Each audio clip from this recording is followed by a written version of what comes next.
On April 6, 1917, following the torpedoing of American ships by U-boats, the United States declared war on the Empire of Germany and entered World War I. Johnny, get your gun, get your gun, get your gun. Johnny, go the Hun, you're a son of a gun. Hoist the flag. By war's end, over 30 sons of Templeton would wear their nation's uniform in the war against Imperial Germany, the very nation many of their families had left just a few decades earlier.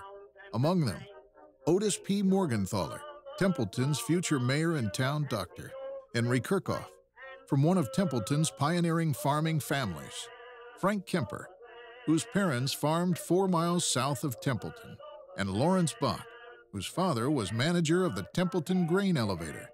A large crowd cheered Templeton's first volunteers as they shipped out from the Carroll Train Depot in September 1917, hailing them as heroes. But the war put all things German under a cloud. From German churches to German beer, even sauerkraut fell under suspicion until it was renamed Liberty Cabbage. In towns around Templeton, the war sparked vandalism or worse. In Denison, students broke into the local high school and then burned all the German books from the classrooms. In Manning, the offices of the town's German-language newspaper were vandalized. In Gray, 5 miles southwest of Templeton, a German Lutheran minister was nearly lynched for preaching in German. That same day in Audubon, 10 miles to the south, a German immigrant farmer was dragged around the town square by a noose until he agreed to buy war bonds. When called to restore the peace, Audubon County Sheriff Frank Wilson simply handed the farmer over to the mob. Angry mobs weren't the only source of the wartime hysteria. The U.S. and Iowa state governments likewise fanned the flames of anti-German sentiment through official government policies and propaganda, and even through wartime prohibition laws.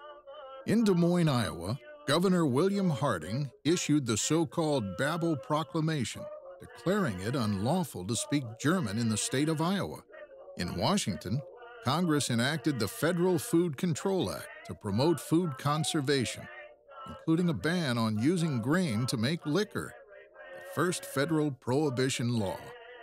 In charge of the new law was a businessman, Iowa native, and future President of the United States, Herbert Hoover.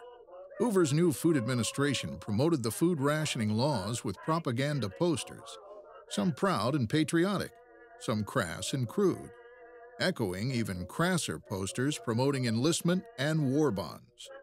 Temperance advocates, sensing an opportunity, began explicitly linking the war effort and prohibition in an effort to turn Americans' hatred of the German Kaiser into hatred for beer and liquor, and the German-American brewers and distillers who made it. We have German enemies in this country, too. And the worst of all our German enemies, the most treacherous, the most menacing, are Pabst, Schultz, Blatz, and Miller. Wisconsin Prohibition leader John Strange. Emboldened by their success in using anti-Germanism to enact anti-alcohol laws, the Dries decided to use the war as a means of achieving temperance's holy grail, a constitutional prohibition amendment. The Dries deftly used the perfect storm of war abroad and paranoia at home to push prohibition through. The Great War provides that perfect storm. It is the wedge that gets that argument through Congress. Both the House and the Senate pass it, and that the states easily ratify it. But without the Great War, it would have taken decades, if not forever, to get that amendment into the Constitution. In December 1917, the Allied forces had their first breakthrough of the war, defeating the Ottoman forces at the Battle of Jerusalem.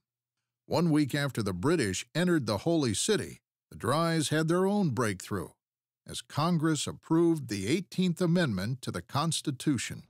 Throughout 1918, the Allied forces turned the tide of the war in Europe, and the Dry forces steadily won ratification of prohibition in the state legislatures. On November 11th, the armistice was signed.